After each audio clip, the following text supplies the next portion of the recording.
We have to take this seriously, or else our legislative authority is being taken away from us by other agencies and arms of government. That should be resisted by this House, or else your being here is of no consequence. The law is very clear on this. Do you agree with Mr. Speaker? Well, to the extent that the legislative power of Parliament is enshrined in the Constitution, I believe in Article 106, it's very appropriate for him to seek to protect that power remaining in Parliament. But I'm not so sure whether the assertion that until the President assents to a bill,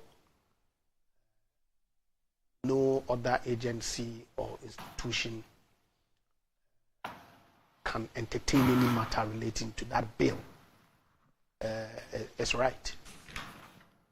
Because you need to look at the circumstances and the facts that we are dealing with. Parliament has passed the bill. So let me read exactly what it says. Sure.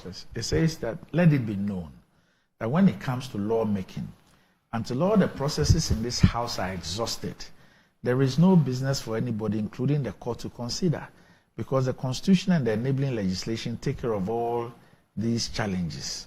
So until it is a law and assented to by the President, the judiciary has no jurisdiction. So nobody can challenge the procedure that Parliament is adopting. Nobody can bring any action until, of course, I mean, it's right that the judiciary's role is to interpret the law that has been passed by Parliament. But that's not the only function of the judiciary. It has wide powers, including powers of injunction. Let me ask your view on something. Sure. In recent times, even with this case around LGBTQI, there were earlier suits before the Supreme Court. And the Supreme Court's position, I'm summarizing, and if I'm wrong, please correct me. The Supreme Court's position was that it was premature for anybody to bring an action against Parliament because Parliament had not concluded the process. I think one of the persons, Amanda Odoy, yes, has sent an earlier case to the Supreme Court, and that was the court's view in dismissing that. But at that point, what was happening? Parliament was actually deliberating on. Yeah, I think it was one of the bill. One of the second stage. But that process has been exhausted. We've actually finished the debate. The consideration of the bill has been completed. Third reading has been done. It's the transmission to the presidency that somebody is seeking to stop. Is that not part of your legislative function? I'm not so sure whether the transmission, well, I should think that it should be part of it. Yes. But question then because until you do that, you have not finished your work. Well, Parliament has finished its work. The transmission is Parliament's work, not so. Well, that's administrative. I'm talking the chamber members of Parliament being the legislative body itself had finished its work. But if you don't after the third reader, so that's administrative. That's the work of the clerk. Okay. The work of Parliament. No, it's the work of the clerk. The clerk to Parliament. He carries the administrative function of moving the bill as has been passed to the office of the President. Okay, and that's what the interested parties are seeking to prevent. And are you suggesting that that is not part of the legislative function of Parliament? How is it so? Article 106 is clear, right? Yeah. So Parliament has finished its work. When the bill is laid, referred to the committee, first reading, second consideration, third reading is passed. The rest is administrative.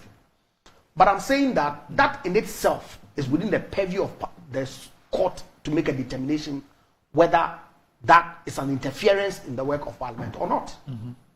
So to suggest that the Speaker says it is. So who will make that determination? The Speaker? The Speaker cannot make that determination. It's the court. You made reference to the Amanda Odoy, right? Yes, the earlier. It's the court that made the determination that look, we cannot interfere in the work of Parliament. So let the Supreme Court make a determination on this application that Ghanaian citizens have brought before it. Is that not the proper thing to do? Yes. Yeah, so let's wait. So the talk really, what does it amount to? Okay. The Constitution vests the powers of interpreting our Constitution to the Supreme Court. Rightly so. Ghanaians have filed an application before it. It is for the Supreme Court to look at the merits of the case and say, look, this is part of the legislative function of Parliament, and so I cannot inject. But that process hasn't been concluded. So to suggest that in itself amounts to the Supreme Court interfering, as if to say the Supreme Court so much brought the matter before itself, I disagree with the Speaker. No, I guess the point the Speaker is making, I'm not sure he says that the Supreme Court can entertain a case. But that's exactly what has happened. But he's interpreting the Supreme Court entertaining the case to mean interference. No, what he's saying is that, I think what I read from what he's saying is that the legislative process ends with the President I don't have any difficulty. To the bill. I'm saying that yes, that process of moving the bill to the presidency by way of letter is administrative. Some people have gone to court to challenge that administrative process. Yes. The Supreme Court is enjoined to make a determination. Yes. It can come and say that, look, your action is premature, as it did in the Amanda Okai case that you made reference to.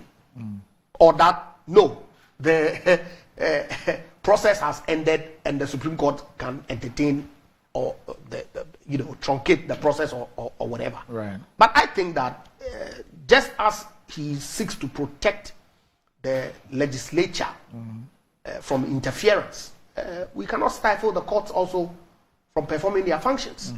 And so let the Supreme Court make a determination that yes, indeed, and in fact, this action that has been instituted by the parties involved is improper. It amounts to an interference in the legislative function which only the court can determine, so that we are all guided going forward as to whether in the future these things can happen, or that we ought to allow the process to be concluded with the President making a determination whether to return the bill to Parliament or refer it to the Council of State, right, or otherwise.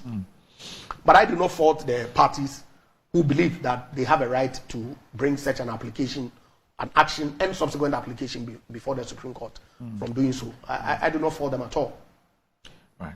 So, Randy. And there was a development. I mean, I cannot lose sight of that fact. It's on the front page of the Daily Graphic. Yeah, sure. That in fact there was a development in the courts yesterday. That the Speaker of Parliament pulled a surprise on the Supreme Court. This is a report filed by Emmanuel Ebo-Hoxton. Pulled a surprise on the Supreme Court yesterday when he informed the court about the existence of a financial impact analysis on the Human and Sexual Rights and Family Values Bill, popularly known as the Anti-Gay Bill. The issue came up during the hearing of two applications seeking to restrain the Speaker from transmitting the bill to the President for his assent until the final determination of substantive suits challenging its constitutionality. And counsel for the Speaker, Thaddeus Sori, told the Apex Court that he had just received new information that his client indeed gave an opinion on the impact of the bill on the public purse and also caused a fiscal impact analysis to be conducted on the bill. Pursuant to Article 108 of the 92 Constitution, the Public Financial Management Act 2016, Act 921. Mr. Sori therefore urged the court to allow him to file the new information as part of the defense by the Speaker. New information came to me after the court took a break. The Speaker's actual opinion has been found, as well as the fiscal impact analysis. I'll crave the court's indulgence to allow me to file this new information by tomorrow. However, Mr. Sori's request was vehemently opposed by the Attorney General, Godfred Yeboah-Dami, who described the move by the Speaker of Parliament to introduce the new information as an unfair surprise. He contended that the Speaker of Parliament never alluded to the fact that he gave an opinion on the bill or caused the financial impact analysis to be conducted on the bill when it was laid before Parliament 2 years ago. Again, the principal legal advisor to the government submitted that at all material times throughout the proceedings, the Speaker never made mention of the fiscal impact analysis or his opinion. This process by which the Speaker of Parliament is seeking to adduce this as evidence is very much unfair. Where has the evidence been all along? He has kept it to his bosom for 2 years when the bill was first introduced to Parliament. He now springs this as a surprise on all of us, the AG argued. And the CJ who presided over the 5-member panel was also not enthused about the timing for the introduction of a fiscal impact analysis and opinion on the Speaker on the bill. She says, I think you have to accept that this is very unfair. This case has been pending since last year, but you failed to introduce this information. Does it mean that researchers at Parliament are not that diligent? And she then directed the Council to file the new information in the substantive suits and not in the application for interlocutory injunction. The issue of whether or not the Speaker of Parliament gave an opinion on the financial impact bill would have on the consolidated fund, as well as causing a fiscal impact analysis to be conducted on the bill, are the heart of the suits challenging the constitutionality of the anti-gay bill at the Supreme Court. So we're told that the court says that July 17th, but this is what happened yesterday. Yeah, I got to know about it yesterday. Okay. And it was really surprising that the Speaker of Parliament, who supports private members' bill, and rightfully so, indeed, it was Professor Michael Quay who sought to institutionalize the private members' bill regime, because in the past it wasn't something that was entertained, if you like. To have filed processes, legal representation in court, matter ripe for hearing when the expectation is that the matter is ripe for hearing when all processes have been filed, knowing very well the criticality of this document that all of a sudden appeared in court yesterday, which in any event he was enjoined by the Constitution to have done before admitting the private members' bill, obviously should have been in his custody. It's surprising that it was never introduced in this matter until yesterday. And so I frankly do not see anything wrong with the decision of the Supreme Court, the AG's opposition, because the courts frown on surprise.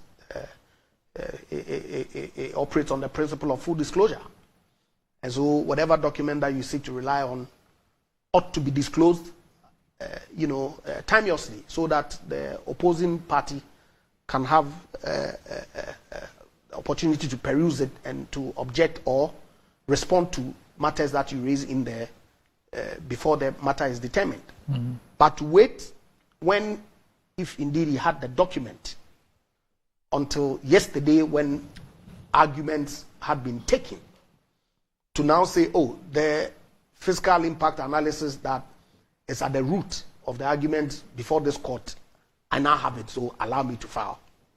I think it was very unfair on the part of the Speaker and his counsel. In any event, I think that the court gave them an opportunity to then file it, so that the substantive matter itself, which then will give the parties an opportunity to respond, we can deal with this fiscal impact analysis document, as opposed to the interlocutory application stage, where arguments have been concluded and the court was about to set a time for delivering its ruling that this document was sprung before it. So help me with something for the non-legal person.